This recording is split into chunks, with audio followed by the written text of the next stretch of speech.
The Girl from the Village, a novel by Patricia Bega. For the members of our little informal Helping Hands group, with a very special mention to our chief planner and coordinator Ada. Thank you all for making an effort to make a tiny piece of the world better. Prologue. Mummy. Bernadette heard the familiar sound of the wooden spoon moving through the air seconds before it hit her.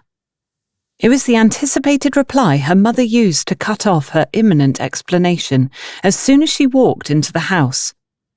The woman was looking at her furiously, and Bernadette took a step back, keeping well out of her reach. Her eyes did not for a second leave the legendary wooden spoon that while they were growing up, she and her siblings had become amply acquainted with. For her, unlike the rest, the kitchen utensil had still not been retired to the use it had been originally fashioned for. She knew it would not benefit her in any way if she did not act quickly. Her mind raced for an excuse she could give for whatever she was about to be accused of. Although one did not have to be a rocket scientist to guess. She had evidently not moved out of reach far enough, as the next thing Bernadette felt was a firm and painful grasp on her right ear as her mother twisted said part of her anatomy to ensure that the message was driven home. She had to admit that, tired as the woman would say she was, she moved as fast as a hunting lioness, and even when it had been pitch dark, that hand would always find her ear. "Bernadette, what time is it?" "6:30, Ma," she replied, knowing it was best to not squeeze in more words than necessary into her answer. Short and simple was the tried, tested, and proved formula. "And you should have been home by?" Bernadette remained silent, her gaze on the floor, her ear still firmly clutched within her mother's hands. Answering would be an admission of guilt, and an admission of guilt would only bring further punishment. There was no way she was going to confess that she was well aware that it was way past her curfew. If she had to deny it, until the day she left this world, she was ready to do that. The clock on the wall of the parlour had not been working for months and needed the batteries changed, but her mother could tell the time almost to the second, with or without a functional timepiece. "Is that sharp tongue of yours suddenly failing you?" the woman asked. "Am I to call all the neighbours to witness the miracle I've been praying for all these years? Have silence and common sense finally taken residence in that brain of yours?" Still, the girl remained silent. Her mother let go of her ear and squinted at her, wagging her finger in warning, a sign that she would not be taking any more disciplinary action at that point. "I've raised 4 children before you, and none of them have disgraced the family name. You won't be the one responsible for making me lower my head in shame on the streets of this village. I am going to close my eyes, and when I open them..." Bernadette did not need to be told that she was to disappear before the woman who'd given birth to her opened her eyes again.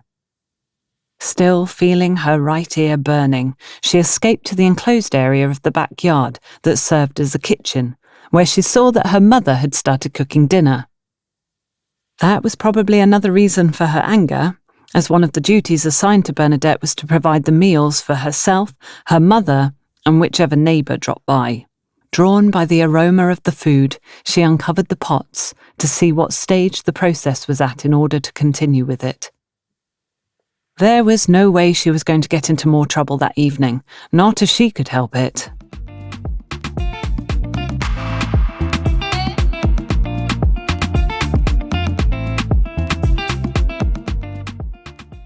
Chapter 1. Charity sighed inwardly as she worked on Obiageli's hair. Her customer had not stopped talking since she had unceremoniously sat herself down on the mat and held up the Vaseline jar for her to use on her scalp and hair. Every week she came to have her hair plaited, and the process left Charity with a headache. Obiageli knew all the gossip in the village and had no problem enlightening whoever crossed her path, not really caring if the unfortunate person was a willing listener or not. Charity was tired from spending almost all day working on her farm, but every little extra helped. Turning people away was a luxury that she could not afford, so if listening to such incessant chatter was the price she had to pay, she would do so in silence. Hopefully it would encourage Obiageli to be quiet at some point. That was probably wishful thinking, though. She wasn't one to get hints, not even when the writing on the wall was in big, bold, red neon letters.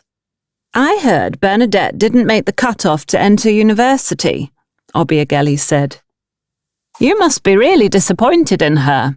The last bit was uttered with unconcealed glee. "Where did you hear that?" Charity asked, not very surprised. News travelled fast, especially if it had to do with someone's misfortune. It seemed that some people felt better if things were not going well for another person. "It's the talk of the village, especially as it was so unexpected after the way you went around telling everyone that your daughter would go to university," Obiageli replied. "We saw the entrance exam as a mere formality for someone supposedly so bright and intelligent. Even people in neighbouring villages heard you shouting the day the results were released. What are you going to do? That means 1 year of staying back at home for her, just eating and getting fat. You know how these young girls can get so lazy if they're not controlled. I felt so sorry for you when I heard the news. All your dreams shattered." Charity bit her tongue so as not to let out the angry retort struggling behind her teeth. None of Obiageli's children had passed the entrance exam either, but that did not seem to deter her from flinging Charity's daughter's failures at her. The woman's first son, Friday, was retaking the exam for the 3rd time, and she, for some reason, felt it was appropriate to lecture Charity on the dangers of girls spending a year of their lives at home. Of all the students in Bernadette's class, only 3 had gained admission to the higher institution, and yes, she had thought her daughter would be one of them.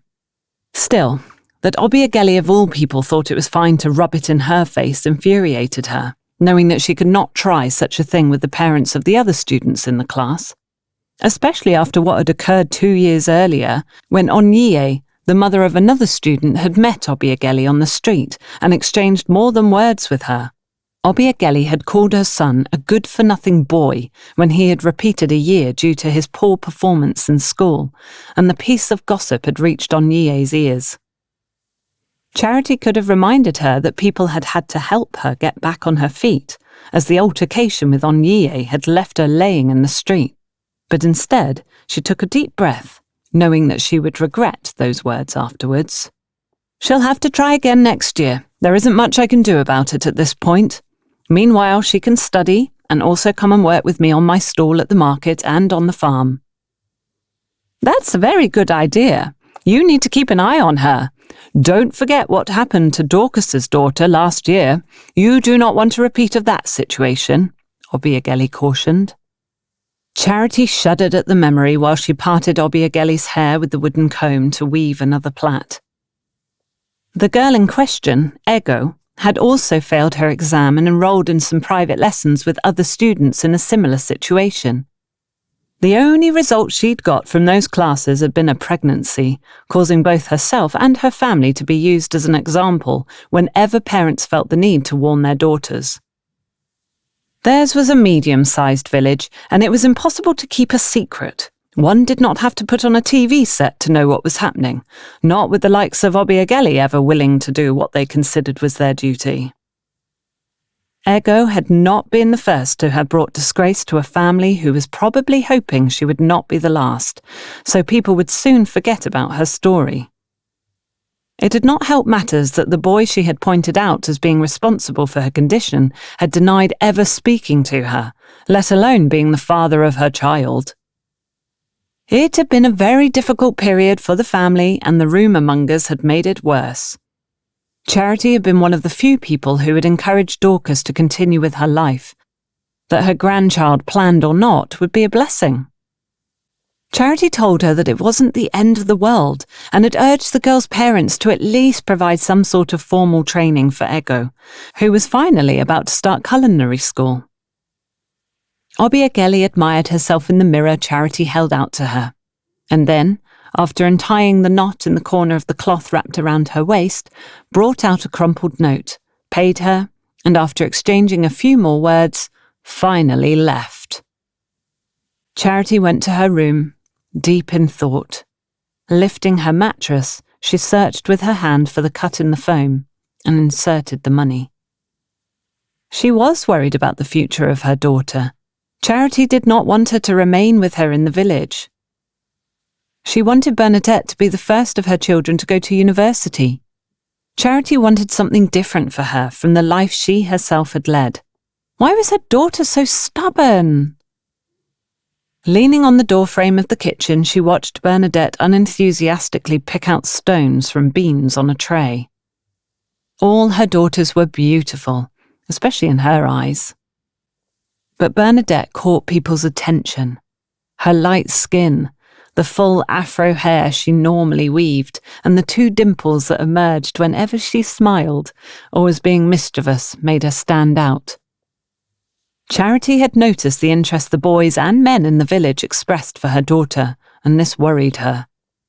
17 was a very impressionable age, no matter how intelligent the teenager believed herself to be. She needed the guidance and protection of her mother. All her children would have that until the day she would leave the world and embark on her final journey. A knock at the front door took her out of her thoughts, and she opened it to see her friend Ada. The woman flung herself onto the sofa, emitting a long, loud moan in the process. She was the official village seamstress, at least the oldest one, so she had very little competition.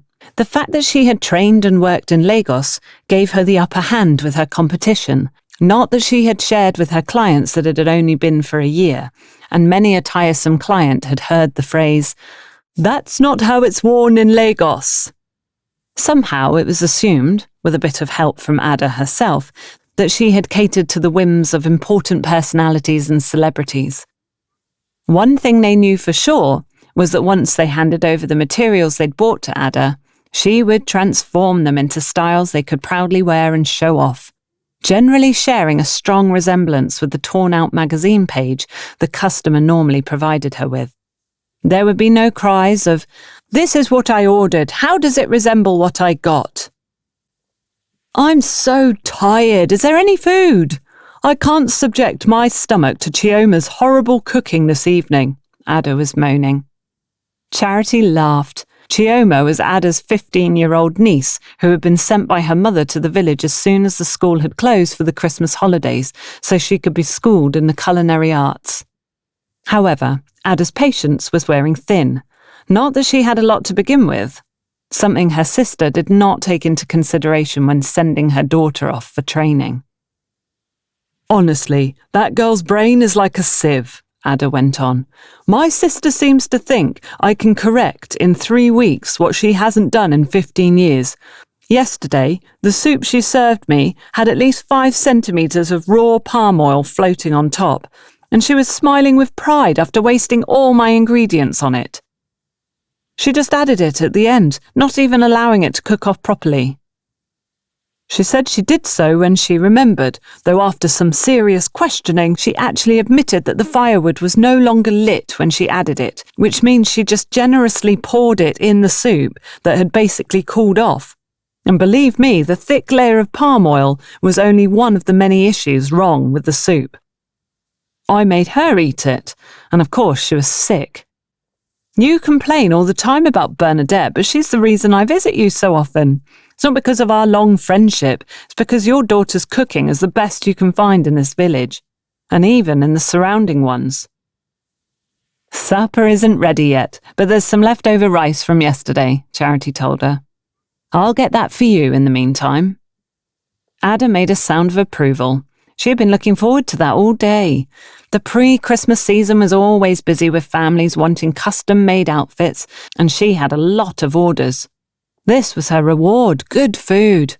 Chioma could eat the soup remaining from the previous night, as she had seemed so proud of her efforts when she had presented it to her, and Ada was not one to throw food away, no matter how bad it was. No, the girl would finish that pot of soup, packed full of all kinds of meat. Maybe if she warmed it up every single time before eating it, the oil and other ingredients would cook properly, and the ordeal would be more bearable. Ada did not really care how creative the girl got until the contents of that pot disappeared. She shook her head and sighed at the fresh memory of the previous evening. Her sister would just have to cough up the money she lost. Chioma's culinary skills were a serious investment risk. To stay up to date with Patricia Asedegbega's work, make sure to subscribe to this YouTube channel by clicking on the subscribe button and hit the bell for notifications.